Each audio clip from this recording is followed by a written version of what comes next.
Iran और Israel में जारी है जंग। ईरान को चावल निर्यात है बंद। औंधे मुँह गिरे चावल के दाम।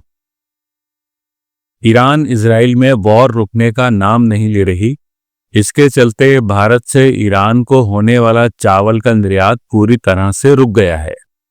इस वीडियो में हम आपको चावल का एक्सपोर्ट रुकने से होने वाले असर के बारे में डिटेल में बताएंगे।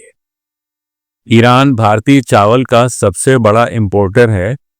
भारत अकेले ईरान को सालाना 12 से 15 लाख टन बासमती चावल भेजता है और इसका 40% केवल हरियाणा से जाता है। बाकी का 60% पंजाब, दिल्ली और यूपी भेजते हैं।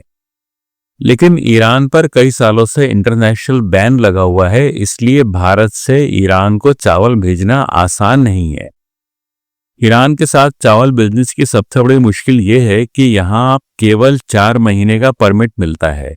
मतलब ये कि जब सौदा तय होगा तो तब से लेकर 4 महीने के अंदर अंदर चावल को ईरान में पहुंच जाना चाहिए। लेकिन जिस तरह से ईरान की इजराइल से जंग चल रही है, उसमें अब ये कहना मुश्किल है कि ये जंग कब रुकेगी और कब हालात सामान्य होंगे। तो ऐसे में अगर तयशुदा वक्त पर चावल नहीं पहुंचता है तो कारोबारी का परमिट कैंसिल हो जाएगा। अब चावल कारोबारी कहते हैं कि केंद्र सरकार इसमें मदद करे और ईरान से बात करके इस परमिट का टाइम बढ़ा दे। ये स्टेप खुद ईरान के फेवर में होगा, वरना वहां चावल को लेकर अफरा तफरी मच जाएगी। ईरान का हवाई रास्ता तो बंद है और पानी का रास्ता अभी खुला हुआ है, पर पानी के रास्ते चावल भेजना बहुत जोखिम भरा है। हार्मुज की खाड़ी तो अभी खुली है, लेकिन ये कहा नहीं जा सकता कि कब इसमें व्यवधान आ जाए। इसे देखते हुए माल ले जाने वाली शिपिंग कंपनियों ने अपनी ट्रांसपोर्टेशन कॉस्ट में 50% तक का इजाफा कर दिया है।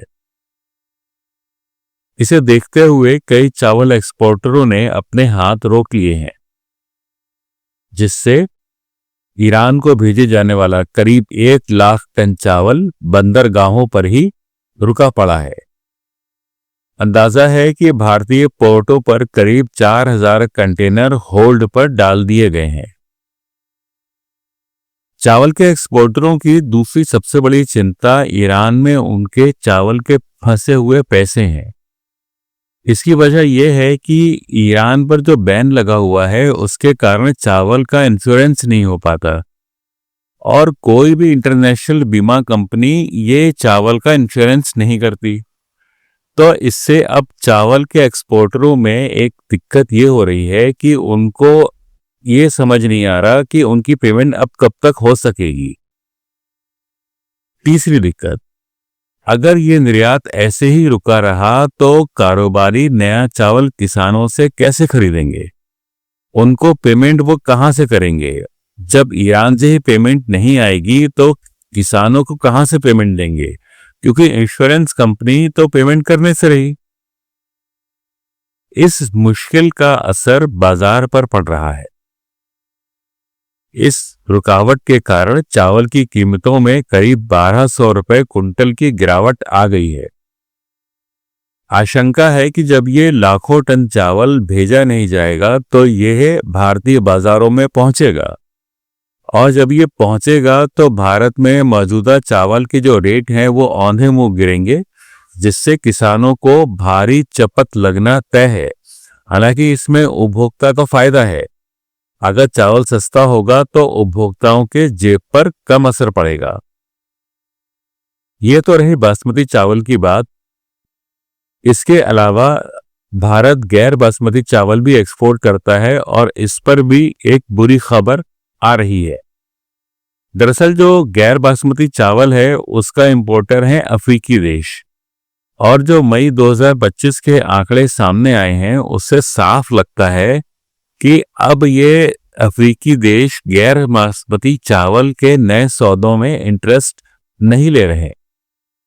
इसकी वजह यह बताई जा रही है कि उनके पास गैर बासमती चावल का खासा स्टॉक जमा है और जब तक ये स्टॉक क्लियर नहीं होता तब तक वे नए सौदे नहीं करेंगे। इस तरह से बासमती चावल और गैर बासमती दोनों के कारोबार पर बुरा असर देखने को मिल रहा है।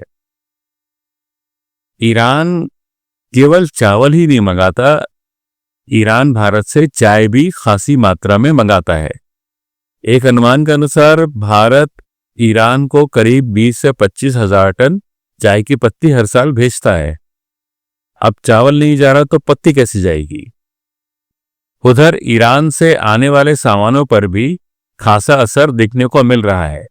भारत ईरान से सेब, खुमानी जैसे फलों के अलावा खजूर, पिस्ता, अंजीर भी मंगाता है और सब हींग का भी बहुत बड़ी मात्रा में आयात करता है। धन्यवाद।